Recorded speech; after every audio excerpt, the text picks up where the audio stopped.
Joining us now in Pittsburgh Sports Now from one of our good sponsors, the Walnut Grill in Robinson Township, Settlers Ridge, is the head coach of the Duquesne Dukes, Keith Dambrot. Welcome back to Pittsburgh, Coach. Thanks for having me, Mike. Your team was just over in the Bahamas. Is that when you assign when you schedule a trip like that? Is that more for team bonding, or is it team chemistry on the court to get some competitive action in, or a little bit of both? Well, the games aren't great, but overall the practices and the time you get to spend together, and just the practice time and the camaraderie is better than the games itself in my mind. How does that help? A fan wants to know, like, how does it help bonding? Can you just is it for all the off the court? Because when you're on campus, those guys can get away. I guess when you're on a trip, you're forced to be together. Well, you're with each other for 24 hours all the time for 5-6 days. So whenever you can do that, it's just like a family. You get to know each other better. You know their habits. You know the things you don't like, and you just learn more about each other. And I think that's key. It's such a fine line, winning and losing, that you have to spend that time together to really understand each other. What did you? Obviously, it's a learning experience for them, but more so for you and your staff. What did, if you had to name maybe a couple of the biggest things you learned coming out of the trip? Now you've had a few days to digest things. What did you learn about your group of players this year? Well, the good and the bad thing for us is Michael Hughes didn't play, which is a good thing in that it gave James Ellis more minutes than he would have normally gotten. And then Ashton Miller didn't play as well, which, probably hurt us a little bit because we wanted to see him play. But overall, it was a good trip in that we saw a lot of Maceo Austin, we saw a lot of Sincere Carey, Bailey Steele got to play a lot. And then we knew pretty much our other guys. So, we feel like we're an improved team. A lot of it will depend on how well we shoot the ball, how much we could shore up at the defensive end. But overall, we feel like we're in a good place. Is Mike Hughes okay? Is this a long term, or is just he'll be okay once things get going? Well, we're hoping he's okay. Obviously, when you have stress fractures in your feet, which he's had before, you always hold your breath a little bit. But we'll monitor, how much banging we do with him. He's had issues with the shins as well. So, we know he can play. We know what he's capable of. We just have to make sure we get him in good shape without pounding him. Surprise, and I'm not sure if that's the correct word. I know sometimes coaches are hesitant to respond to that, but is there a player that maybe after the trip you maybe felt a lot better about, and maybe now believe that he can maybe be a bigger piece to the puzzle or to the pie than maybe you originally thought? Not so much, Mike. We knew coming in that if we were going to have a good team, Maceo Austin would have to, play in Eric Williams' role a little bit. So, we were pleased with what he's done so far in practice in the summer. We feel like he does a lot of good things. He's a jack of all trades. So that was a big thing for us, is trying to get a good feel for him. Sincere Carey, obviously, we need him to take a jump in order for us to really be successful. But we felt like Evan Buckley behind Sincere Carey was going to be good. Tavian Dunn-Martin's got a little bigger role for us. Frankie Hughes is back. Marcus Weathers is back. So we feel like we have enough pieces if we get everybody healthy with Rotroff and Amari Kelly and Michael Hughes, Ashton Miller. We feel like we have a good team. Just from the box scores at least, and sometimes those could be misleading depending on the opponent. At least box score wise, Bailey Steele appeared to be a guy that early on is giving you probably what you wanted when you got him to join the program. Is how much of an impact can he have for you as far as maybe not only on the court but off the court, as far as the leader he is? Well, he's been a pure role player throughout his college career. He averaged over 7 rebounds a game in 20 minutes.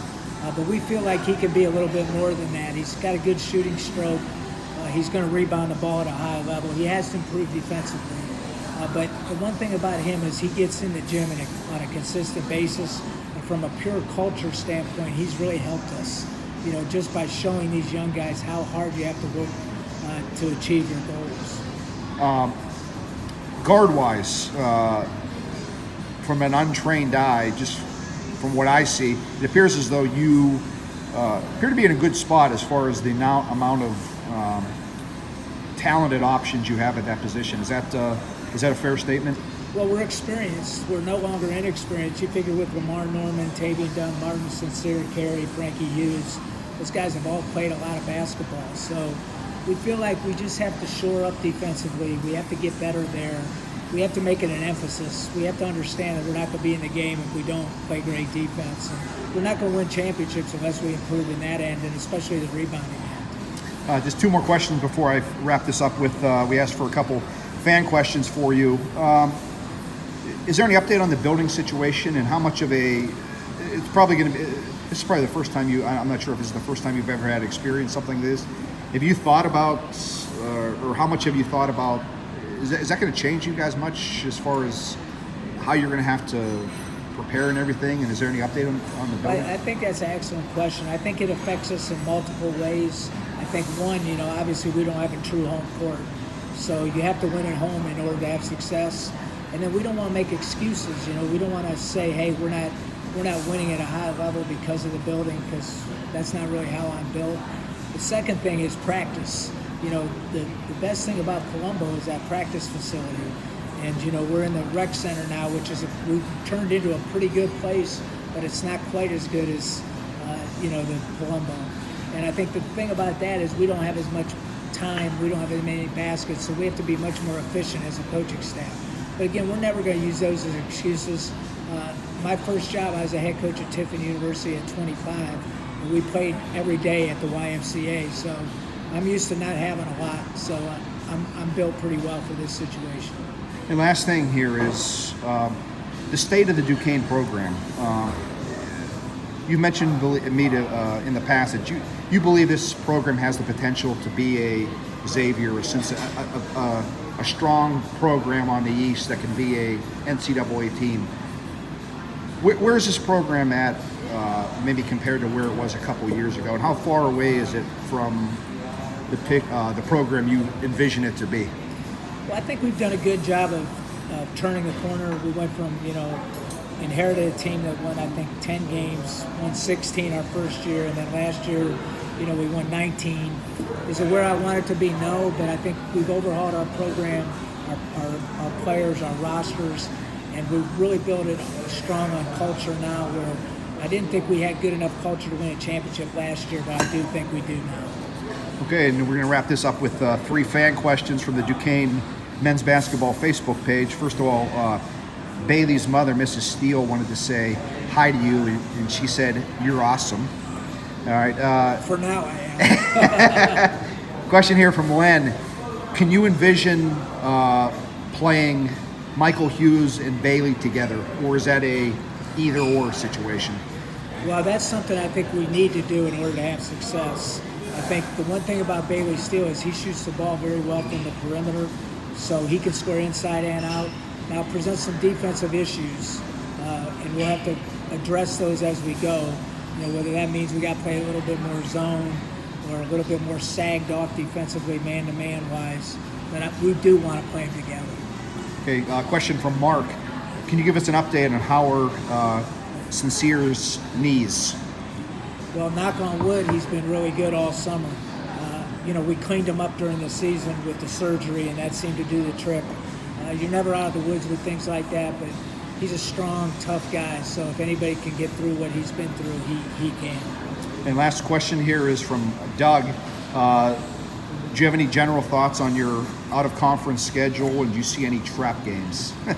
Well, that schedule is going to get released here in the next couple of days, and I think it's a more difficult schedule than it appears. It's loaded with a lot of high mid-majors and good mid-majors. Doesn't quite have as many high majors, but it's a schedule that if we play well, we can win, and if we don't play so well, we can lose. All right, Coach, we appreciate the time, you joining us here at the Walnut Grill in Robinson, and as always, check out all Duquesne basketball news on Pittsburgh Sports Now. Thanks a lot, Mike.